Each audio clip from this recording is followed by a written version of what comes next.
கடலூர் கிழக்கு மாவட்ட கழகத்தின் மாணவர் அணிக்கான ஒன்றிணைந்த பேரூர் கழகத்திற்கான அமைப்பாளர் துணை அமைப்பாளர்களை நியமனம் செய்வதற்கான நேர்காணலை நடத்துகின்ற இந்த நல்ல நிகழ்வுக்கு தலைமை பொறுப்பேற்றிருக்கக்கூடிய மாவட்டத்தினுடைய செயலாளர், தமிழ்நாடு அரசினுடைய வேளாண் உழவர் ஒரு அறிவு இயக்கம் இது.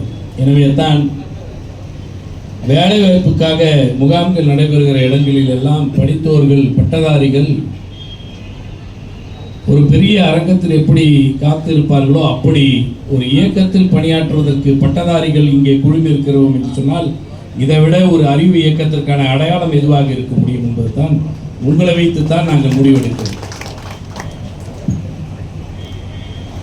இந்த இயக்கத்தினுடைய அடிநாளத்தில் இருக்கக்கூடியவர்களை அடையாளம் காட்டுங்கள், அவர்கள் எப்படிப்பட்டவர்கள் என்று பார்க்கிறோம், அதை வைத்து முடிவெடுக்கிறோம். இந்த இயக்கம் எப்படிப்பட்டது என்பதற்கான அடையாளமாக இருக்கக்கூடிய உங்களை பார்த்து நாங்கள் பெருமைப்படுகிறோம், வாழ்த்துகிறோம். இங்கே குறிப்பிட்டு சொன்னதை போல நம்மளுடைய பாட்டனார்கள், முப்பாட்டனார்கள் அவர்கள் பெற முடியாத உரிமைகளை எல்லாம் பெறுவதற்கான போராட்ட களங்களை எல்லாம் கண்டவது இந்த மாபெரும் இயக்கம் என்றும், ஒரு 3 தலைமுறை கடந்திருக்கக்கூடிய ஒரு மாபெரும் இயக்கத்தினுடைய அடுத்த தலைமுறைக்கான பணியாற்றக்கூடிய நாற்றங்களாய் வந்திருக்கக்கூடிய உங்களுக்கெல்லாம் வரலாறு எல்லாம் அறிந்திருக்கு. தென்னார்காடு மாவட்டம் என்பது இன்றைக்கு இருக்கக்கூடிய கடலூரும் விழுப்புரமும் இணைந்திருக்கக்கூடிய ஒன்றாக இருந்திருக்கக்கூடிய காலகட்டத்தில் இங்கே இயக்கத்தின் ஆணிவேராக விளங்கியவர் எம்ஆர்கே அவர்கள். இன்றைய அமைச்சருடைய தந்தையார் அவர்கள் ஒரு இரும்பு மனிதராக விளங்கியவர் என்று முத்தமிழஞ்சர் கலைஞர் அவர்களால் பெரிதும் புகழப்பட்ட ஒரு பெரும் மனிதர். இங்கே இருக்கக்கூடிய அண்ணன் கடலூரில் புகழேந்தி இருக்கிறார் என்று சொன்னால் அவருடைய தந்தையார் கருப்பு இளவரசன் என்று சொல்லக்கூடிய வகையில் இளவழுதி என்று சொல்லக்கூடிய வழக்கறிஞர் இளவழுதி என்று சொன்னால் ஒரு கம்பீரத்துக்குரியவர் என்று சொல்லக்கூடிய முத்தமிழஞ்சர் கலைஞர் அவர்களுடைய நெருங்கிய நண்பராக விளங்கியவர். திராவிட முன்னேற்ற கழகத்தின் தொடக்க காலத்திலே ஏஜி அவர்கள் விளங்கினார் என்று சொன்னாலும் கூட ஏஜி அவர்கள் தன்னுடைய அரசியல் வாழ்க்கையை திராவிட இயக்கத்தில் தொடங்கவில்லை என்றாலும் கூட அவர் பின்னர் திராவிட முன்னேற்ற கழகத்தில் இணைந்து ஒரு உயர்ந்த நிலைக்கு வந்த ஒரு மண்ணாக தென்னார்காடு மாவட்டம் விளங்குகிறது என்று சொன்னால் இந்த தென்னார்காடு மாவட்டத்தினுடைய அடுத்த கட்ட தலைவராக விளங்கியவர் ஐயா எம்ஆர்கே அவர்கள். அப்படி உழைத்து அப்படி நமக்கான உரிமைகளை மீட்டெடுக்கிற போர்க்களத்தை சந்தித்து பல இன்னல்களை, துயரங்களை, போராட்ட களங்களை, சிறைச்சாலைகளை இவற்றை எல்லாம் சந்தித்ததின் விளைவாகத்தான் இந்த மாபெரும் அரங்கத்தில் நாம் எல்லோரும் படித்தவர்களாய் அமர்ந்திருக்கக்கூடிய நிலை. இன்றைக்கு இருக்கக்கூடிய அமைச்சராக அல்லது அவர் சட்டமன்ற உறுப்பினராக அல்லது அண்ணன் ஐயப்பன் அவர்களே என்னையோ சட்டமன்ற உறுப்பினராக பார்க்கின்ற இந்த காட்சிகள் மட்டுமே பார்க்க முடியாது. 70 ஆண்டுகளுக்கு முன்பாக இருக்கக்கூடிய அந்த காட்சிகள் எப்படிப்பட்டதாக இருந்திருக்கும் என்று சொன்னால், வீதியிலே நடப்பதற்கு உரிமையற்றவர்களாக, தோளிலே துண்டை போடுவதற்கு வக்கற்றவர்களாக நாம் கருதப்பட்டோம். கோயில் இருக்கக்கூடிய வீதியின் வழியாக கூட செல்லக்கூடாது என்று உரிமையற்றவர்களாக, கோயிலுக்குள் செல்வதற்கே உரிமையற்றவர்களாக, கோயில் பராகரத்தம் என்று சொல்லக்கூடிய அந்த பூஜை நடக்கின்ற இடத்திற்கு அருகில் கூட செல்லக்கூடிய முடியாது என்று உரிமையற்றவர்களாக, மறுக்கப்பட்டவர்களாக, ஒடுக்கப்பட்டவர்களாக, உரிமையற்றவர்களாக நாம் இருந்திருக்கிறோமே. அதையெல்லாம் தகர்த்திருந்து இன்றைக்கு எல்லோரும் சமம் என்ற நிலைக்கு, எல்லோருக்கும் எல்லாம் கிடைத்திட வேண்டும் என்பதற்கான ஒரு திராவிட மாடல் ஆட்சி என்று இன்றைக்கு பிரகடனப்படுத்தப்பட்டிருக்கிறது சொன்னால் அது 70 ஆண்டு 75 ஆண்டு கால திராவிட இயக்கத்தினுடைய உழைப்பு, தியாகம், போராட்ட களம். அப்படிப்பட்ட ஒரு போராட்ட களத்தை எல்லாம் கடந்து வந்து இன்றைக்கு இயக்கத்தை கண்டு இருக்கிறோம். இந்த இயக்கம் ஒரு மாபெரும் ஆறாக ஓடிக்கொண்டிருக்கிறது. வழியெங்கும் இருக்கக்கூடியவர்களை சமப்படுத்தி கொண்டிருக்கிறது. மேடு பள்ளங்களை சமப்படுத்தி நமக்கான மண்ணாக இதை நிறுவி இருக்கிறது என்று சொன்னால் இந்த இயக்கத்தினுடைய வரலாறு நீண்ட நெடிய வரலாறு. இந்த வரலாற்றில் எங்களுக்கும் வாய்ப்பு இருக்கிறது என்று உழைக்கக்கூடிய வாய்ப்பினை நாங்களும் பெற்று இன்றைக்கு அணியினுடைய செயலாளராக, தலைவராக, இணை செயலாளராக என்று கடலூர் மாவட்டத்தின் கடலூருக்கு வருகை தந்திருக்கிறோம் என்று சொன்னால் அண்ணன் எம்ஆர்கே அவர்கள் அழைத்ததின் பேரில் அவர் நீ வர வேண்டும் என்று சொன்னதினால் தான் நான் வந்தோம். ஏனென்று சொன்னால் எல்லா மாவட்டங்களிலும் நேர்காணல் நடத்தப்படுவது என்பது துணை செயலாளர்களை நடத்துகிற நேரத்தில் நீ வர வேண்டும், உன் பாட்டனார் விரும்பிய ஊர் இது, என் அப்பாவோடு உன் பாட்டனார் உழைத்திட்ட இந்த இயக்கம் இது, எனவே நீ வர வேண்டும் என்று அவர் உத்தரவிட்டார். அந்த வகையில் கடலூருக்கு நான் வந்து இந்த நேர்காணல் நடத்துவதற்காக வந்திருக்கிறோம். வருங்கால இயக்கத்தினுடைய வரலாற்று தலைவர்களாய் உருவாக வேண்டிய ஒரு மாபெரும் களம் இது. மாணவர் அணி களத்தில் தொடங்கப்பட்டவர் தான் அண்ணன் எம்ஆர்கே பன்னீர்செல்வம் அவர்கள். இன்றைக்கு அமைச்சராக இருக்கிறார் என்பதுதான் நமக்கெல்லாம் பெருமை. நம்ம எல்லாம் அவர் நினைக்கிற மாதிரி அவர் திரு எம்ஆர்கே அவருடைய மகனாக பிறந்ததனால் அமைச்சராகி விடவில்லை. தன்னுடைய கல்லூரி காலத்தில் தொடங்கிய அந்த போராட்ட குணமும் அவர் ஈடுபட்ட அந்த ஈடுபாடும், சட்டக்கல்லூரியில் பயிலுகிற நேரங்களில் அவர் ஈடுபட்ட அந்த ஈடுபாடும் தான் மாணவர் அணியில் ஈடுபட்டவராக அன்றைக்கு தொடங்கிய அந்த பயணம் தான் இன்றைக்கு மாவட்ட கழக செயலாளராக, உயர்மட்ட குழு உறுப்பினராக, மாண்புமிகு அமைச்சராக நமக்கெல்லாம் இங்கே காட்சியளித்துக் கொண்டிருக்கிறார். அண்ணன் இளப்புகழேந்தி அவர்களும் அப்படித்தான். எனவே இப்படி கடந்து வந்திருக்கக்கூடிய இந்த வரலாறை நமக்கும் நம் கண் முன்னே காத்து கொண்டு இருக்கிறது என்பதை யாரும் மறந்துவிடக்கூடாது. எல்லோரும் நம்பிக்கையோடு காத்திருக்க வேண்டிய ஒரு காலம். சில மின்மினி பூச்சிகள் வருகிற காலம் இது.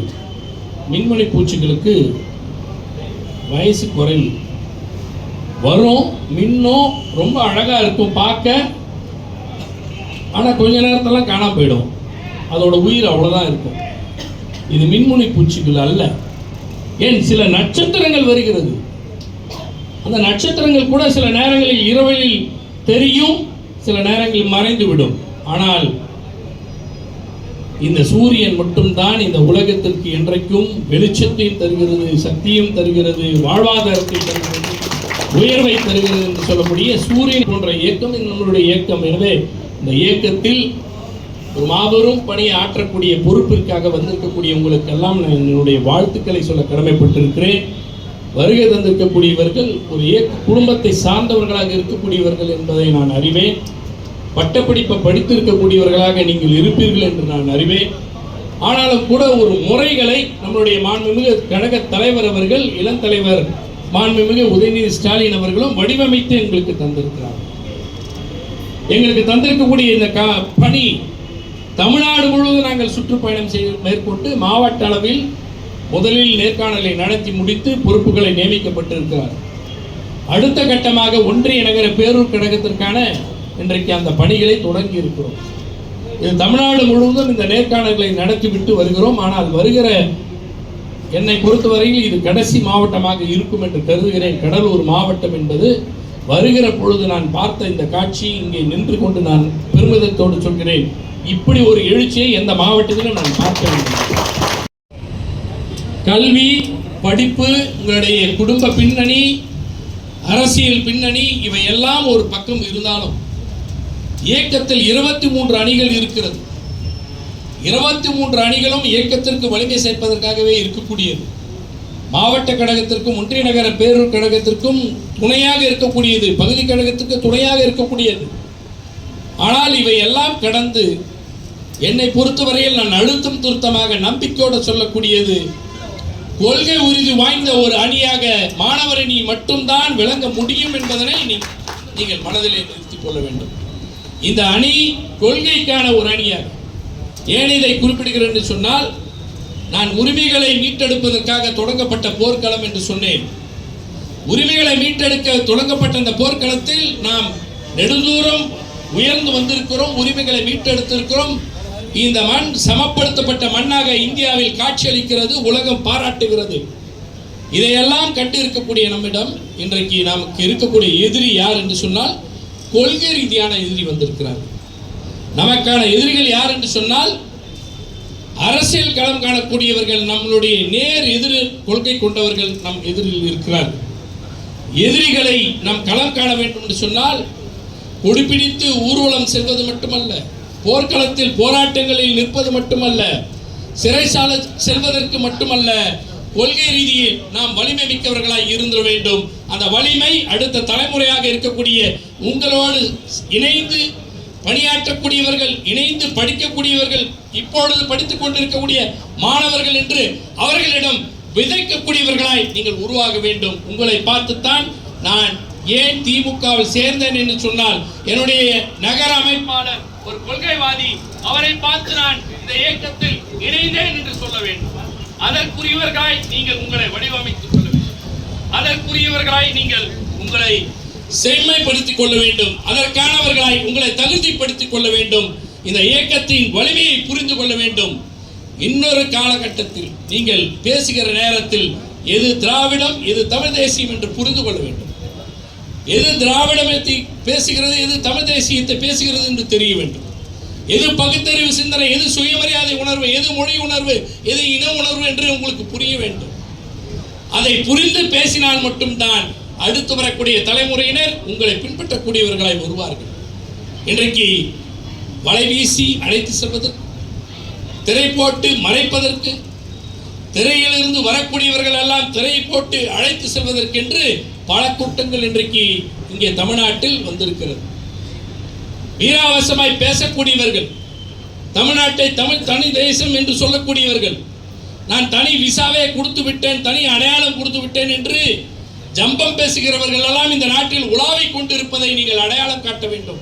அந்த மாபெரும் பணி உங்கள் கண் முன்னே, உங்கள் கரங்களில் ஒப்படைக்கப்படுகின்ற பணிக்கான நேர்காணல் இங்கே மேலே நடைபெற இருக்கிறது.